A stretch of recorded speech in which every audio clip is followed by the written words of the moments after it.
भाई उधर देखो उधर। रुपया डॉलर की तुलना में कहां भागता चला जा रहा है। आरबीआई जवाब नहीं दे रहा है कि भाई 22 अप्रैल के बाद कितना गोल्ड बेचा कि नहीं बेचा। देश के ऊपर 5 गुना कर्जा हो गया। एक साल में पौने तीन लाख करोड़ रुपया 2 बार आरबीआई से लेने की तमाम खबरें आ रही हैं, उस पर कोई नहीं बोल रहा है। उसका कारण है मानक जी इनकी कोई नीतियां नहीं है। इनको हिंदू मुसलमान करके चुनाव जीतना होता है, इलेक्शन कमीशन को अपनी मुट्ठी में रखना होता है। पूरे देशों में, पड़ोसी देशों में इन्वेस्टमेंट बढ़ रहा है। मतलब पाकिस्तान का करेंसी जो है वो हमसे ज़्यादा मजबूत बैठी हुई है, उसमें गिरावट कम है और हमारी करेंसी में ज़्यादा है। और तुलना करते हैं हम छोटे छोटे देशों से।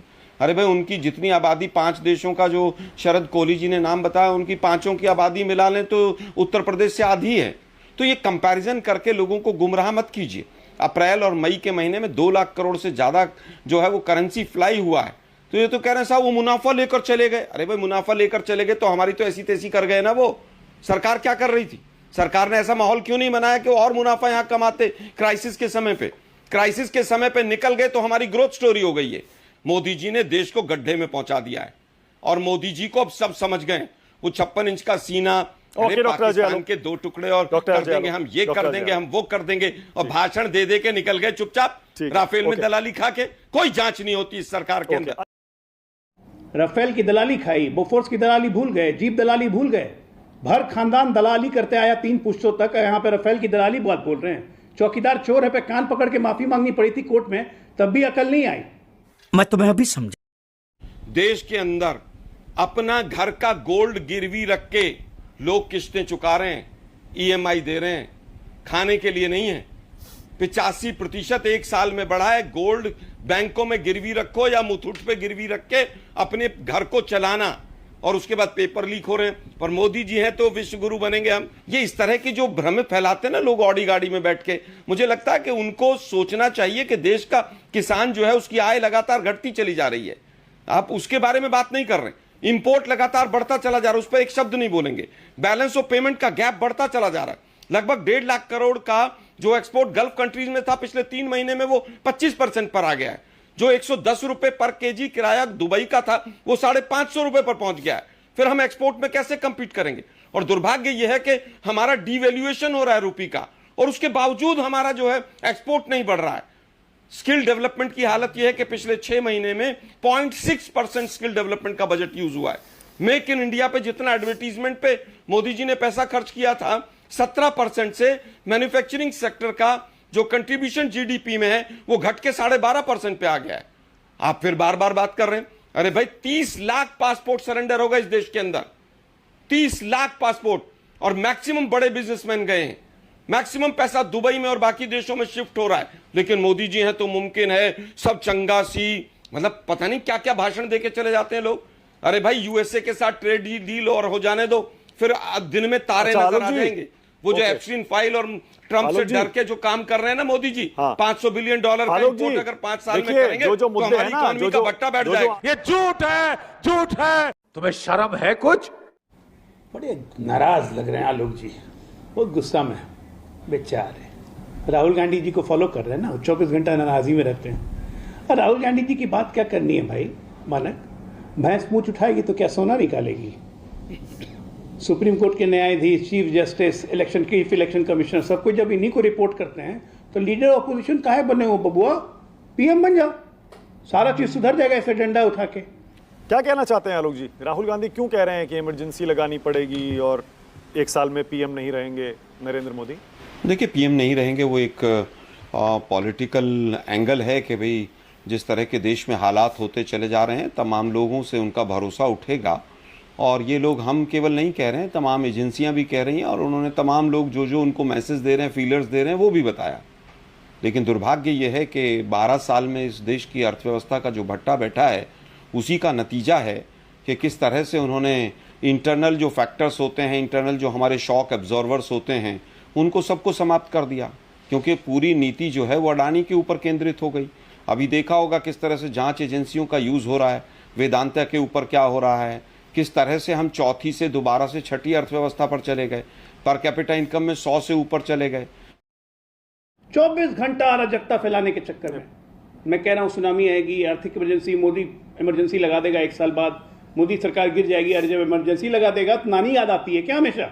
रह रह के दादी की याद आ जाती है। इमरजेंसी लगाने का पाप तो आप ही लोगों ने किया था। लेकिन एक बात पर यकीन नहीं हो रहा राहुल गांधी की, वो कह रहे हैं कि चीफ इलेक्शन कमिश्नर उनको मैसेज भेज रहे हैं। ज्ञानेश कुमार राहुल गांधी को मैसेज कर रहे हैं, किसी को हजम नहीं हो रही है बात। तो ज्ञानेश कुमार जी को अभी तक रिएक्ट कर देना चाहिए था, क्यों नहीं करवा देते आप लोग? आपके तो सब जानकार हैं, चहेते हैं नहीं है, भाजपा के तो सब पिट्ठू हैं, जेब में रहते हैं। करवा दो इससे, कहो कि आईबी चीफ ने और तमाम लोगों ने जिन्होंने राहुल गांधी के नाम लिए उनसे सबसे एक प्रेस कॉन्फ्रेंस करवा दो कि सब झूठ बोल रहे हैं। कहीं ना कहीं से कुछ है, धुआं है तो आग भी है नीचे। हालत खराब है देश की। अब आपके कुछ मीडिया के साथी जो हैं वो सारा दिन मोदी जी है तो मतलब 2-2 घंटे मेलोडी पे शो कर रहे हैं आप लोग, और मेक इन इंडिया की बात करते हैं। फिर दुर्भाग्य ये है, देश का देश कहां जाके रोकोगे भाई? इमरजेंसी वाली बात कहां से आ गई? 2047 इमरजेंसी वाली आशंका कहां से आ गई? 2000 अरे एक मिनट सुनो ना भाई, आप कुछ भी बोलो, ये नहीं। आईएमएफ इंटरनेशनल मॉनेटरी फंड ने हमारे आंकड़ों को सी कैटेगरी में रखा है, क्योंकि सारा दिन बैठ के आंकड़ों की बाजीगरी करते हैं लोग। अरे भाई आंकड़े बहुत अच्छे दिखाते हैं, फिर 80 करोड़ लोगों को राशन देने की जरूरत है, रुपया कंट्रोल में नहीं है, बेरोजगारी चरम पर है, महंगाई चरम पर है, बैलेंस ऑफ पेमेंट नेगेटिव चला जा रहा है, इंपोर्ट बढ़ता चला जा रहा है, लेकिन आंकड़े बहुत अच्छे हैं यार। मतलब ये समझ ही नहीं आ रहा है, देश को बिल्कुल आप लोगों ने बेवकूफ समझ लिया है भाजपाइयों ने। देश के ऊपर 5 गुना कर्जा हो गया, लेकिन उसके बावजूद मोदी जी हैं तो चंगा है, सब चंगा है। तांत्रिक देश में इमरजेंसी लगाने का पाप कहने वाले कह रहे हैं कि मोदी इमरजेंसी लगा देगा। कितने प्रेसिडेंट रूल लगाए मोदी जी ने? एक ही काम रह गया, सुबह से रात तक उठते बैठते जागते गाली दो मोदी को, गाली दो। अघोषित इमरजेंसी है, गाली दिन भर देते देते अघोषित इमरजेंसी है। दादी की इमरजेंसी याद है ना? सबको जेल में ठुकवा के रोज दिन डंडे से पिटवाती थी सारे लीडर्स को। पिटे हैं क्या आप लोग? कभी कोई पिटा कांग्रेसी? भाग जाते हैं हैदराबाद छिपने के लिए जब केस होता है तो आप कहते हैं घोषित इमरजेंसी है। अपने कर्म याद क्या कीजिए भाई, तब बोला कीजिए, थोड़ा ढंग से बोलिए। हमेशा गुस्से में क्यों रहते हो? देश से गुस्सा मत करिए, उससे कोई फर्क नहीं पड़ता है। लेकिन एक सेकंड, ये 1 साल में मोदी जी पीएम नहीं रहेंगे, इमरजेंसी लगा देंगे, ये मतलब हवा हवाई है या इसके पीछे भी कोई सब्सटेंस है आलोक जी? देखिए, अघोषित इमरजेंसी तो लगी हुई है, और अगर यकीन ना हो तो वेदांता वालों से जाके पूछ लो, अग्रवाल जी से।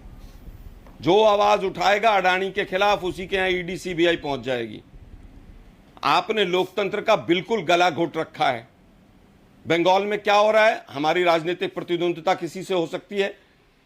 तमाम राजनीतिक दलों का क्या हुआ? यह अघोषित इमरजेंसी से भी ज्यादा बुरा हाल है। मोदी जी के खिलाफ एक ट्वीट डाल दो, 2 घंटे में नोटिस आ जाता है। 2 घंटे में, कई तो मेरे पास पड़े होंगे, तुरंत एफआईआर की बात होती है। आप देख लो, अगर करके नहीं करना हो तो। हालत यह है कि हर चीज के ऊपर जो कंट्रोल है, जो राहुल गांधी जी ने बात की है कि वो कंट्रोल छूटता चला जा रहा है। अब वो जिस तरह से जांच एजेंसियां और तमाम समझते थे कि यार ये तो राहुल गांधी जो है वो कुछ नहीं कर पाएंगे, कांग्रेस कुछ नहीं कर पाएगी, और मोदी जी ही देश को पता नहीं कहां ले जाएंगे। अरे बाप रे, ये तो धोती खोल रहा है। 10 साल यूपीए चली, विजय जी जरा बताइए तो।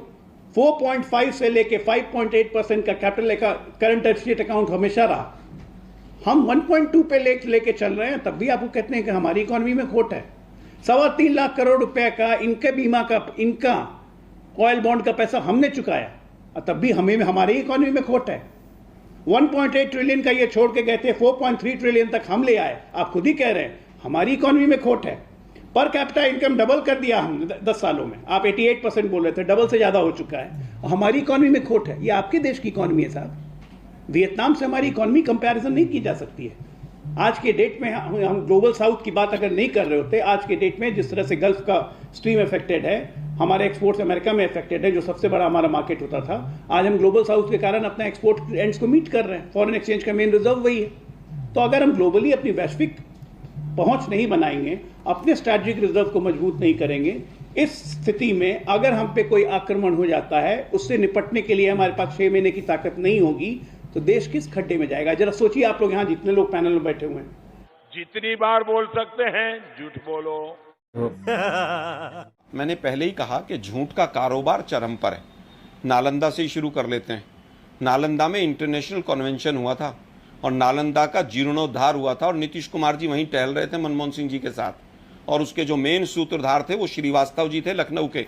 वो एक आईएफएस ऑफिसर थे सिक्किम कैडर के, मुझे एक एक डिटेल पता है, इसलिए झूठ मत बोलिए आप लोग। नालंदा का जीर्णोद्धार किया 2700 गया, करोड़ धन्यवाद गूगल करे करना दर्शक अभी वापस 7 से 14। अरे भाई सुनो ना 7 से 14 भारत यार, सरकार का 2700 करोड़ रुपए आपकी खर्च हुआ। सरकार उसके बाद 27 कमरे नहीं बनवा पाए वहां पे। सुनिए भाई, देखिए वहां पर 27 कमरे नहीं बने और इनकी सरकार पकौड़े तल रही है केंद्र में बैठ के। इन्होंने जांच ही शुरू नहीं की आज तक, कोई इंक्वायरी नहीं बैठाई इन्होंने। मतलब झूठ बोलने की हद होती है। देश को कब तक गुमराह करेंगे आप लोग? करा ली बेइज्जती।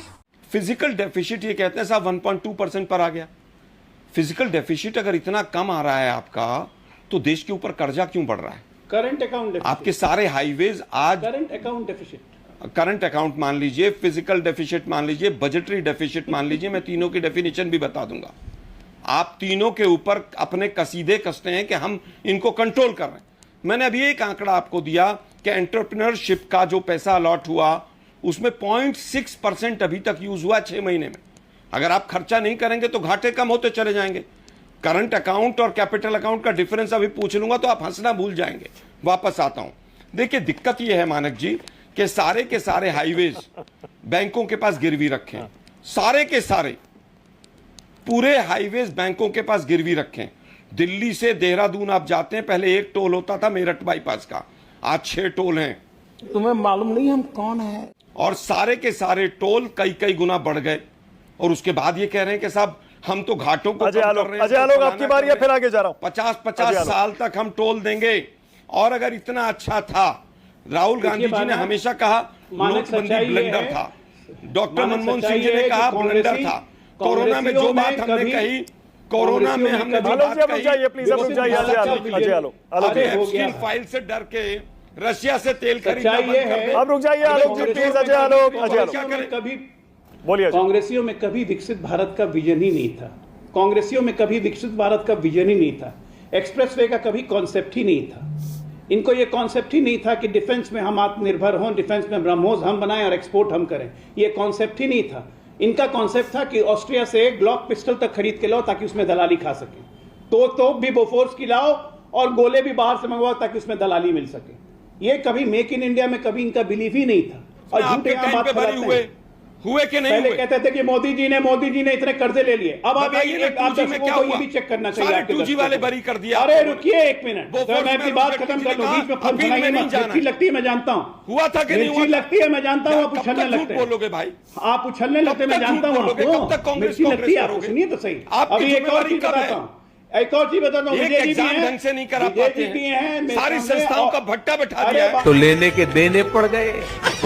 कि हमारे देश में 50 इयर्स में लोएस्ट सेविंग है इस टाइम पे आम आदमी के पास। हमारे देश में 61,000 MSMEs बंद हो चुकी हैं भाजपा के राज में। कि हमारे देश में मोदी जी ने मेक इन इंडिया का प्रचार किया था और कहा था कि 15 से 25% ले जाएंगे, और उन्होंने मेक इन इंडिया के लिए 11 करोड़ लोगो बनाने के लिए 11 करोड़ एक फॉरेन फर्म को दिए पर, और कहा था कि 2022 तक ये 25% मैन्युफैक्चरिंग कर देंगे, बट वो मैन्युफैक्चरिंग आज घटकर 13% से भी नीचे है। तो ये तो डोमेस्टिक इन्वेस्टमेंट का हाल है।